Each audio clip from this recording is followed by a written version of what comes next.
Hello everyone, আসসালামু আলাইকুম। তো আজকের এই ভিডিওতে আমি আলোচনা করব হচ্ছে ইন্টারোগেটিভ সেন্টেন্স সম্পর্কে। দেখেন, ইন্টারোগেটিভ সেন্টেন্স হচ্ছে আমরা সাধারণত হচ্ছে দুই ধরনের পেয়ে থাকি। হ্যাঁ, একটা হচ্ছে ডাব্লিউএস কোয়েশ্চন যুক্ত ইন্টারোগেটিভ সেন্টেন্স, আর একটা হচ্ছে ইয়েস নো কোয়েশ্চন যুক্ত ইন্টারোগেটিভ সেন্টেন্স। এখন বিষয়টা হচ্ছে, দেখেন, ইন্টারোগেটিভ সেন্টেন্স মানে কি? মানে হচ্ছে যে সেন্টেন্স দ্বারা প্রশ্ন বোঝায় তাকে ইন্টারোগেটিভ সেন্টেন্স বলে। ঠিক আছে? আচ্ছা, ইন্টারোগেটিভ সেন্টেন্সকে আমরা দুভাগে ভাগ করতে পারি। একটা হচ্ছে ইয়েস নো কোয়েশ্চন, আর একটা হচ্ছে ইয়েস নো কোয়েশ্চেন, আর একটা ডাব্লিউএস কোয়েশ্চেন। এখন সাধারণত ডাব্লিউএস কোয়েশ্চেন গুলো সাধারণত ব্যাখ্যা লিখতে ব্যবহৃত হয়, বুঝছেন? যখন আপনাকে ডাব্লিউএস কোয়েশ্চেন দিয়ে কোয়েশ্চেন করা হবে, ডাব্লিউএইচ দিয়ে মানে ডাব্লিউএইচ ওয়ার্ড যুক্ত যে কোয়েশ্চেন গুলো করা হবে, হ্যাঁ, এগুলো দিয়ে যখন কোয়েশ্চেন করবে আপনাকে ব্যাখ্যা দিতে হবে। মানে কোয়েশ্চেনটা, মানে যখন আপনাকে কোয়েশ্চেন করা হবে তখন আপনাকে ফুল একটা বাক্য বলতে হবে। আর আপনাকে যখন ইয়েস নো কোয়েশ্চেন করা হবে, ঠিক আছে, মানে হচ্ছে অক্সিলারি কোয়েশ্চেন যখন করা হবে, অক্সিলারি ভার্ব দিয়ে যখন কোয়েশ্চেন করা হবে, তখন আপনি ইয়েস অথবা নো দিয়ে উত্তর করলেই আপনার অ্যান্সার হয়ে যাবে। বিষয়টা হচ্ছে এরকম। আচ্ছা দেখেন, ডাব্লিউএস কোয়েশ্চেন যুক্ত প্রশ্নবোধক বাক্যকে ডাব্লিউএস কোয়েশ্চেন বলে, অক্সিলারি যুক্ত বাক্যকে আমরা সাধারণত ইয়েস নো কোয়েশ্চেন বলি। ঠিক আছে? তার মানে অক্সিলারি যুক্ত যখন বাক্যগুলো হবে, অক্সিলারি যুক্ত প্রশ্নবোধক বাক্য যখন হবে, একটা প্রশ্ন করা হবে, প্রথম থাকবে অক্সিলারি, আর যখন প্রথম ডাব্লিউএইচ কোয়েশ্চেন থাকবে তখন সেটার ব্যাখ্যা লিখতে হয়, সেটাকে বলে ডাব্লিউএস কোয়েশ্চেন। আর অক্সিলারি যুক্ত যখন কোয়েশ্চেন করা হবে, প্রথম অক্সিলারি থাকবে, তারপর একটা কোয়েশ্চেন করা হবে, তখন আপনার এই কোয়েশ্চেনগুলোর ইয়েস অথবা নো বললেই উত্তর হয়ে যায়। সেই জন্য এটাকে আমরা বলি ইয়েস নো কোয়েশ্চেন। দেখেন স্ট্রাকচারটা আমরা দেখবো। ইয়েস নো কোয়েশ্চেনের স্ট্রাকচার হচ্ছে এরকম: অক্সিলারি ভার্ব প্রথম বসবে, তারপর সাবজেক্ট বসবে, তারপর ভার্ব বসবে, তারপর বাকি অংশ বসবে। বুঝতে পারছেন? দেখেন, I eat rice, I eat rice, এটা হচ্ছে কি একটা সেন্টেন্স, তাই না? আচ্ছা, তার মানে এটা একটা অ্যাসার্টিভ সেন্টেন্স। তো এই সেন্টেন্সটাকে যখন আমি কোয়েশ্চেন বোধক করতে যাব, দেখেন অ্যাসার্টিভ সেন্টেন্সকে যখন আমি কোয়েশ্চেন করতে যাব, তখন দেখেন এখানে ইট আছে না, ইট মেইন ভার্ব আছে। তার মানে আমাকে কোয়েশ্চেন করতে হলে কি করতে হয়? দেখেন, আগে একটা অক্সিলারি আনতে হয়। এখন এখানে কি অক্সিলারি আছে? নাই। যেহেতু মেইন ভার্ব আছে, আমরা জানি মেইন ভার্ব থাকলে সেটাকে প্রশ্ন করতে গেলে এবং নেগেটিভ করতে গেলে, কি বলছি, প্রশ্ন করতে গেলে এবং নেগেটিভ করতে গেলে আমাদের আমরা জানি ডু ভার্ব গুলো আসে। যেহেতু আমরা এটাকে প্রশ্ন করতে যাব, তাই যে ডু ভার্বটা আসছে। আর নেগেটিভ করতে গেলে ডু নট আসে, ডাজ নট আসে, ডিড নট আসে। আর এখানে যেহেতু প্রশ্ন করতে যাচ্ছে, শুধু খালি ডু আসছে। ঠিক আছে? অথবা ডু, ডাজ, ডিড। এখানে তো আপনি নেগেটিভ করতেছেন না, সেই জন্য নট আনার দরকার নেই। তার মানে আপনি কি আনছেন? হচ্ছে ডু। আপনাকে বলতেছি প্রশ্ন করার জন্য। তো সেক্ষেত্রে অ্যাসার্টিভ সেন্টেন্সটাকে প্রশ্ন করতে গেলে আমাদের প্রথমে অক্সিলারি লাগবে। তো অক্সিলারি আসছে ডু। কেন আসছে বলেন তো? ওই যে বাক্যে কোনো অক্সিলারি থাকে না, সেটাকে যখন আমরা প্রশ্নবোধক করতে যাব তখন আমাদের একটা অক্সিলারি দরকার হয়। তো অক্সিলারি কোথা থেকে আনবো? অ্যামিজার আনবো? না, আনবো না। কেন আনবো না? কারণ আমরা জানি যখন মেইন ভার্ব থাকবে সেটাকে প্রশ্ন করতে গেলে এবং নেগেটিভ করতে গেলে ডু ভার্ব গুলো আসে। এই দেখেন, এই জন্য ডু ভার্বটা আসছে। বুঝতে পারছেন? এবং হচ্ছে তারপর সাবজেক্ট বসছে, তারপর এই যে দেখেন ইট, ইট বসছে, এই যে ভার্ব বসছে। মনে রাখবেন, এখানে ডু, ডাজ, ডিড যখন বসবে, এই জায়গায় সবসময় ভার্বের বেস ফর্ম হবে। প্রশ্ন করতে গেলেও বেস ফর্ম হবে, আমরা নেগেটিভ করতে গেলেও বেস ফর্ম হয়। আচ্ছা, পূর্বে আমরা নেগেটিভে পড়েছিলাম। দেখেন কি বলছি, প্রেজেন্ট প্লাস প্রেজেন্ট এবং পাস্ট সিম্পল বাক্যে অক্সিলারি হিসেবে ডু ভার্ব গুলো আসে। আমরা জানি প্রেজেন্ট টেন্স এবং পাস্ট টেন্সের ক্ষেত্রে অক্সিলারি হিসেবে ডু ভার্ব গুলো আসে। কি কি করতে বলেন তো? প্রশ্নবোধক করতে এবং নেগেটিভ করতে। যেহেতু এটা প্রশ্নবোধক করতেছেন, ইন্টারগেটিভ মানে প্রশ্নবোধক বাক্য, তার মানে প্রশ্নবোধক করতেছেন, সেই জন্য আমাদের ডু ভার্ব গুলো আসছে। দেখেন, আই লাইকড হার, এই যে আই লাইকড হার, এটা দেখে বুঝছেন এটা পাস্ট টেন্স, কারণ এটা ভি টু আছে। তার মানে পাস্ট টেন্সে প্রশ্ন করার জন্য কি আনবেন? ডিড আনবেন। এখানে আপনি ওয়াজ আনবেন, ওয়ার আনবেন না। কেন ওয়াজ, ওয়ার আনবেন না বলেন তো? কারণ আপনি জানেন যেহেতু মেইন ভার্ব আছে, সেই বাক্যকে আমি নেগেটিভ করতে গেলে বা প্রশ্নবোধক করতে গেলে do not, does not, did not আনবো নেগেটিভ করতে গেলে। আর প্রশ্ন করতে গেলে ডু, ডাজ, ডিড আসবে। দেখেন ডিড আসছে, পাস্ট টেন্সের কারণে ডিড আসছে। তারপরে এই সাবজেক্টের সাবজেক্ট বসছে।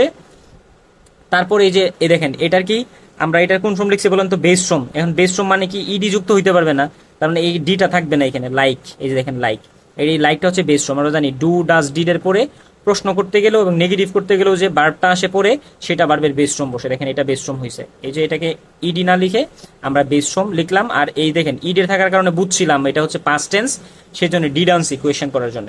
দেখেন হি ডাজ ইট। ঠিক আছে? এটা আমরা প্রশ্ন, দেখেন আমরা জানি প্রশ্ন নেগেটিভ করতে আর প্রশ্ন করতেই ডু ভার্ব গুলো আসে অক্সিলারি হিসেবে, তাই না? তার মানে দেখেন এই যে এটা নেগেটিভ করলাম, he does not do it. ঠিক আছে? He does not do it. এটাকে প্রশ্ন করতে গেলে কি, দেখেন আমি এই সেন্টেন্স থেকে যখন আমি প্রশ্ন করতে যাব, সাবজেক্ট, ভার্ব, বাকি অংশ, এটা হচ্ছে মেইন ভার্ব। তো এটা থেকে বুঝলাম এটা হচ্ছে প্রেজেন্ট ইনডিফিনিট। প্রেজেন্ট ইনডিফিনিট থাকলে বলেন তো কি আসবে? ডু অথবা ডাজ আসবে। এখন আপনি এখানে ডু লিখবেন না ডাজ লিখবেন, এটা টোটালি ডিপেন্ড করবে এই যে আমাদের সাবজেক্টের উপর। ঠিক আছে? আমাদের সাবজেক্টে গেছে, দেখেন সাবজেক্টে হি আছে না, তো হি থাকার কারণে, এই যে হি থাকার কারণে আমাদের ডাজ বসবে। আমরা জানি হি থাকলে ডাজ হয়, দেখেন ডাজ বসছে না। হি থাকলে কেন ডাজ হয়? কারণ হি হচ্ছে third person singular number. Third person singular number থাকলে এই যে দেখেন ভার্বের সাথে এস বাই এর যুক্ত অক্সিলারি আসে, বা যখন মেইন ভার্ব বসে তখন হচ্ছে মানে মেইন ভার্বের সাথে এস বাই এর যুক্ত হয়। এই যে দেখেন সাবজেক্টের পর মেইন ভার্ব ছিল, এস বাই এর যুক্ত হয়েছে। প্রশ্ন করার ক্ষেত্রে ডাজ সামনে আসবে। দেখেন এই ডাজ সামনে আসে নাই। এই ডাজ কোথা থেকে আসছে বলেন তো? ওই যে প্রশ্ন করার জন্য, আপনাকে আমি বলতেছি প্রশ্ন করেন, এই প্রশ্ন করার জন্য এই ডাজ আসছে। আর এই ডাজটা কোথায় গেছে বলেন তো? এই ডাজটা আসছে এখানে। এখন এর সাথে তো কি বসতে পারে না? ইএস বসতে পারে না, কারণ ডু ডাজ ডিড এর পরে ভার্বের বেস ফর্ম বসে। এই ডাজ থেকে এই ডুটা আসছে, ঠিক আছে, বেস ফর্ম হিসেবে। বুঝতে পারছেন? আশা করি বুঝতে পারছেন। তো এখানে দেখতেছি হচ্ছে অক্সিলারি যুক্ত প্রশ্নবোধক বাক্য। তা দেখেন আমরা যখন আই হ্যাভ এ পেন, এখানে হচ্ছে একটা আমরা কোয়েশ্চেন লিখলাম, ঠিক আছে। দেখেন এটা হচ্ছে একটা, সরি এখানে একটা প্রশ্ন, আমরা মানে এখানে ডুটা ছিল না, মনে করেন আই হ্যাভ এ পেন, এটা হচ্ছে একটা কি বলেন তো, একটা প্যাটার্ন। মনে করেন আমাদের অ্যাসার্টিভ সেন্টেন্স, সাবজেক্ট ভার্ব বাকি অংশ, এটাকে যদি আমি কি করতে যাই, প্রশ্নবোধক মানে নেগেটিভ করতে যাই, তার মানে আই ডু নট হ্যাভ, কারণ এটা মেইন ভার্ব হিসেবে বসছে। আমরা জানি হ্যাভ ভার্ব গুলো মেইন ভার্ব হিসেবে বসতে পারে, অক্সিলারি হিসেবে বসতে পারে। অক্সিলারি হিসেবে কখন বসে বলেন তো? একটা ভার্ব অক্সিলারি হিসেবে কখন বসে? যখন আরেকটা ভার্বকে সাহায্য করে আইসা। এই যে দেখেন এই ভার্বকে সাহায্য করতেছে ডু নট, নেগেটিভ করার জন্য আইসা বসছে, ঠিক আছে। এই তখন এটা অক্সিলারি ভার্ব। বুঝতে পারছেন? তার মানে এই হ্যাভ যেহেতু আছে, এই যে হ্যাভ হচ্ছে এখানে মেইন ভার্ব হিসেবে বসছে, আর তার আগে আমাদের নেগেটিভ করতেছে যেহেতু, তার মানে এই যে ডু নট আসছে। বুঝতে পারছেন? আচ্ছা, তো আমরা এটাকে যদি দেখি, আই এম রিডিং এ বুক, দেখেন আই এম রিডিং এ বুক, আমরা জানি সাবজেক্টের পরে সরাসরি ভার্বের সাথে আইএনজি, ভি3, তারপর হচ্ছে 2+v1 এগুলো বসতে পারে না। এই যে দেখেন এগুলো বসতে পারে না দেখে এর আগে একটা অক্সিলারি আসে, দেখছেন এই যে অক্সিলারি আসছে। তার মানে আই এম রিডিং এ বুক, এটা কন্টিনিউয়াস এর স্ট্রাকচার। কন্টিনিউয়াস মানে ভার্বের সাথে আইএনজি হয়। আচ্ছা, আমরা যখন টেন্স পড়বো তখন এগুলা ইজিলি পারবো আশা করি। হ্যাঁ, দেখেন আই এম রিডিং এ বুক, এখানে আমরা এম হচ্ছে অক্সিলারি ভার্ব, আমরা জানি এম গুলো এম, ইজ, আর, ওয়াজ, আর এগুলো অক্সিলারি ভার্ব। এরপরে যদি দেখেন এরপরে আরেকটা যদি ভার্ব থাকে, ফাইনিট অথবা নন ফাইনিট যদি ভার্ব থাকে, তখন বুঝবো যে এটা অক্সিলারি ভার্ব হিসেবে বসছে, ঠিক আছে। তার মানে এটা যেহেতু অক্সিলারি ভার্ব হিসেবে বসছে, তার মানে অক্সিলারিটাকে সামনে আনতে হয়। আমাদের স্ট্রাকচারটা এরকম, অক্সিলারিকে সামনে নিতে হয়। দেখেন আমরা পূর্বের ভিডিওগুলোতে যেমন এই সেন্টেন্সটা দেখেন, এই সেন্টেন্সে অক্সিলারি আনতে হয়েছে এক্সট্রা, বাট এখানে আনার দরকার নেই। কেন বলেন তো? এখানে কারণ আপনাকে সেন্টেন্সে দিয়েই দিছে অক্সিলারি। আপনাকে যদি দিয়ে দেয় সরাসরি, তাহলে তো অক্সিলারি আনার দরকার নাই। আপনি কি ডু ডাজ এখানে আনবেন না তো, অক্সিলারি তো সরাসরি দেয়াই আছে, সেটাকে শুধু সামনে নিছেন, তারপর সাবজেক্ট লিখছেন, এই যে যা ছিল তাই লিখছেন। এর এম, ইজ, আর, দেখেন আমি বলছিলাম ডু ভার্বের পরে যে ভার্বটা আসবে সেটার সাথে মানে সেটা সবসময় ভার্বের বেস ফর্ম হবে, কিন্তু এখানে যা আছে তা হবে, কারণ এখানে তো আপনাকে বলি নাই এম এর পরে ভার্ব আইএনজি হবে না, এটা হবে না, ওইটা হবে না, এই তো বলি নাই। তার মানে যা আছে তাই হবে। বুঝতে পারছেন? দেখেন আই এম আ স্টুডেন্ট, তো এটাকে প্রশ্ন করতে গেলে দেখেন এই আমরা জানি এম হচ্ছে একটা অক্সিলারি ভার্ব। দেখেন অক্সিলারি ভার্ব মানে কি? অক্সিলারি ভার্ব মানে হচ্ছে সাহায্যকারী ভার্ব, মানে এরপরে আরেকটা ভার্ব থাকলে সে সাহায্যকারী হিসেবে কাজ করে।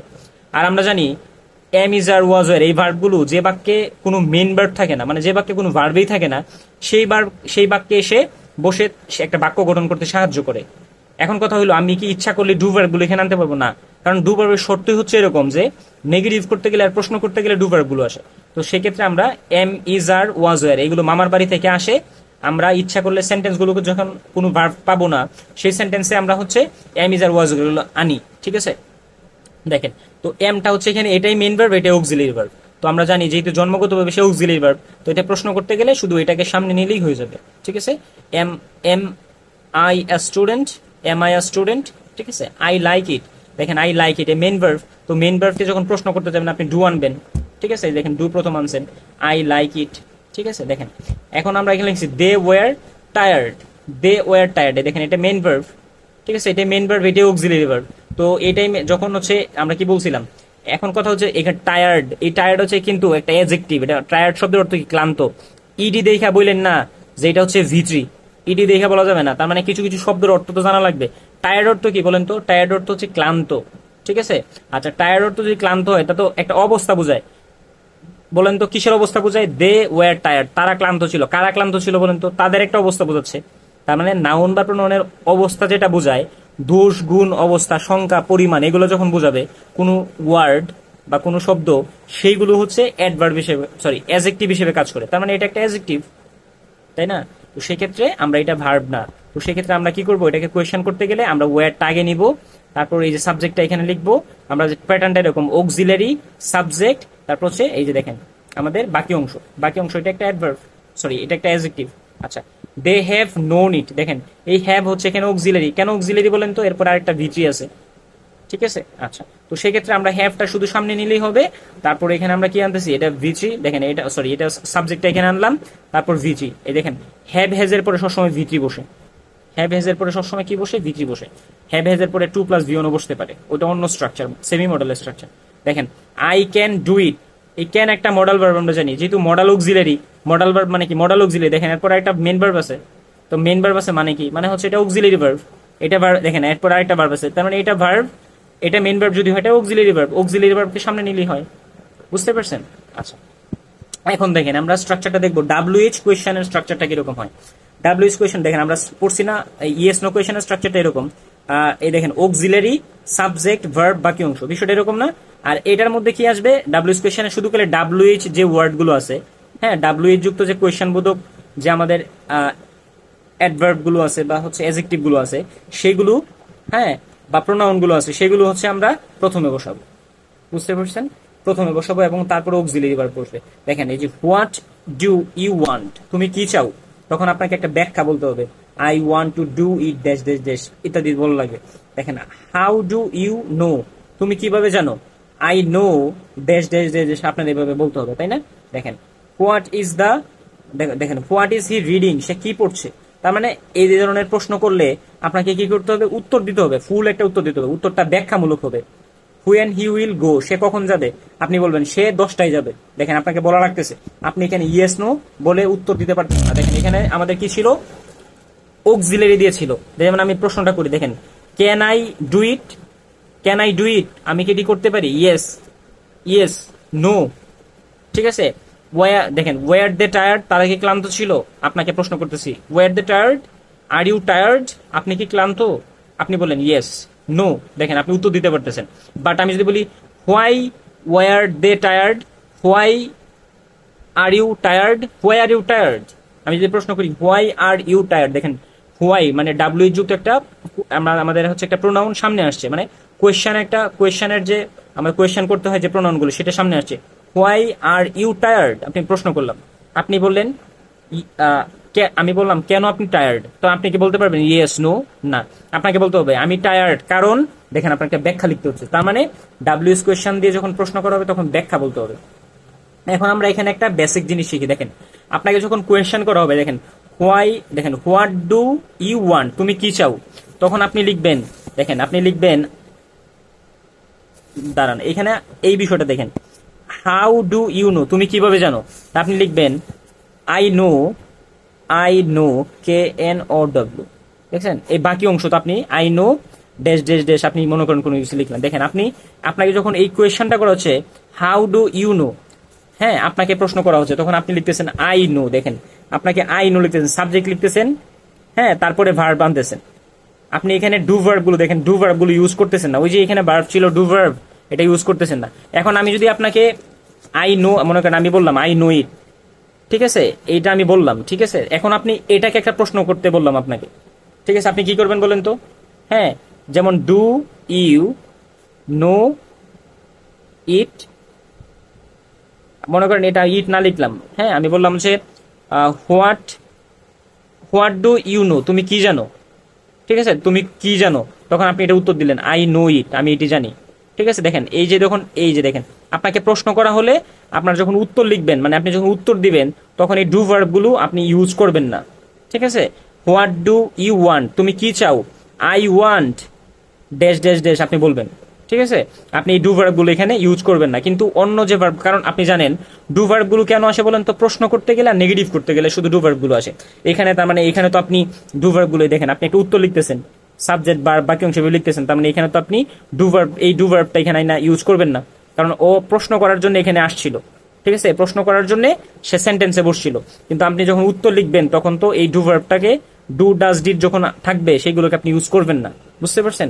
আচ্ছা, তো দেখেন আমরা হচ্ছে অ্যাসার্টিভ বাক্যকে নেগেটিভ, দেখেন নেগেটিভ প্লাস ইন্টারগেটিভ এ রূপান্তর করব, ঠিক আছে। দেখেন আই লাইক ইট, এই কয়েকটা করে দিব, আপনার তাহলে বাকি নিজে নিজে প্র্যাকটিস করবেন, নিজে নিজে লিখে সেন্টেন্স লিখে।